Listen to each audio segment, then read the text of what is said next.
Hey y'all, Jim here with Sunrise Farm. Thanks so much for stopping by. I thought in this video we'd take just a few minutes to discuss why it is beneficial or why you should grow flowers in your vegetable garden. So let's jump right into it. I am growing numerous flowers this year. Yes, I'm doing a farmer's market and market farming in general. So I am going to be selling them for cut flowers, which can be reason number one to grow flowers. There are so many varieties of flowers that are great for cut flower purposes, whether you plan on selling them, maybe making some bouquets for friends and family. Maybe you just like making flower arrangements to put on your kitchen countertop or your dining room table just to liven up the place. Cut flowers for that purpose alone just brings so many pleasant benefits.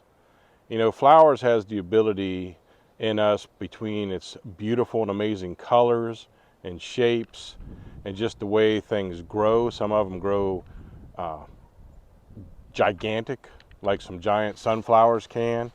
Others just bloom all year long and give us continuous visual pleasures. And they make us feel good. So reason number two to grow flowers is they can make you feel good. They can actually have the ability to change your emotions and your attitude.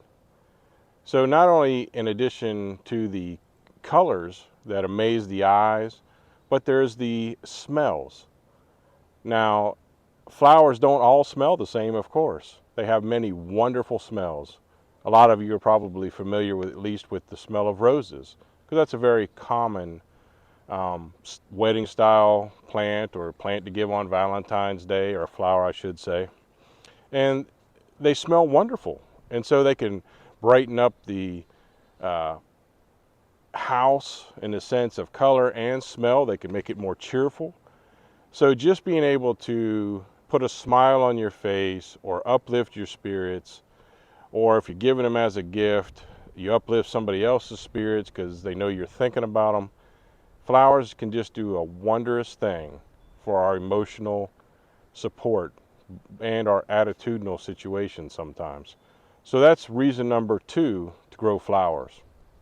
Reason number three, and perhaps the most important as it pertains exactly to the vegetable garden, is they're great pollinators, meaning they attract pollinators because of those same types of smells and perfumes they put off. So they'll attract bees and butterflies because a lot of the plants we grow, zucchini, squash, cucumbers, they need those pollinators to come and take the pollen from the female flower on, say, a zucchini to the male flower on a zucchini. I mean, excuse me, the other way around. That would be tricky, wouldn't it?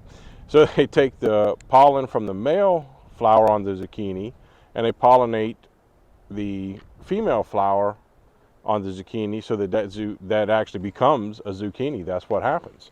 So those flowers get pollinated. Now you can do it by hand, but if you grow a lot of them, you really need help. So bees and butterflies are some of the main ways that gets done. But they also have other purposes in the garden too that you might not have thought of. A lot of flowers are actually edible. That's right, they're edible. So here's a few that are edible. Borage has edible leaves and flowers. Nasturtiums, you can actually put nasturtiums in salads.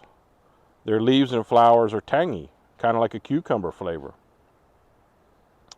And then you have one called a Johnny Viola. It has a lettuce type taste. So there are just so many edible flowers that you could add to salads or other mixes, vegetable medleys or what have you, that'll just add flavors to your dishes. And then in addition to that, they can have medicinal yes, I'm having a little tongue twister day to day. It's not just about this video either. So they can have medicinal purposes. So that's an additional way that flowers can help, is medicinally.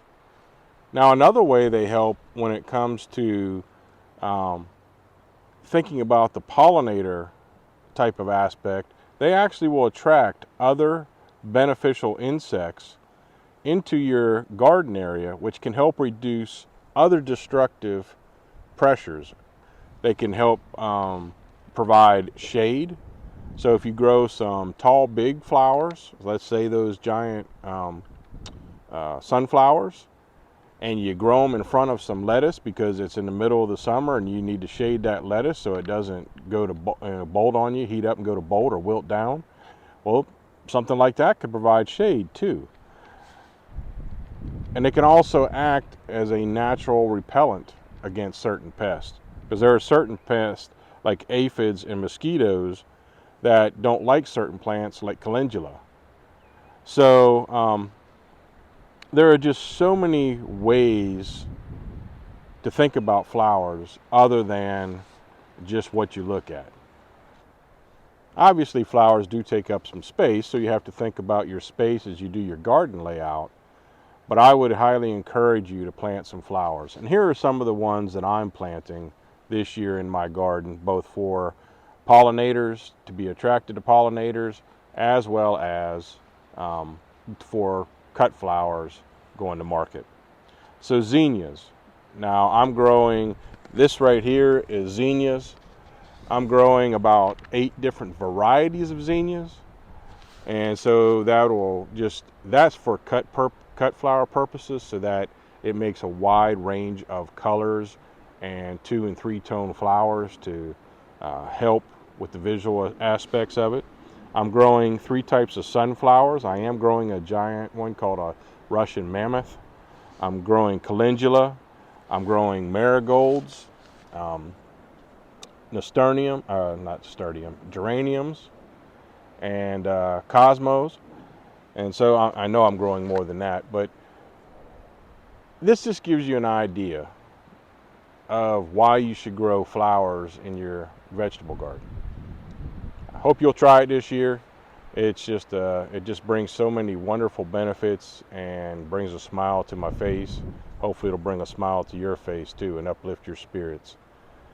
Giving flowers away to somebody that are going through any type of situation can just be one of those moments to let somebody know that you care and to help them uplift their spirits and give them that blessing and gift.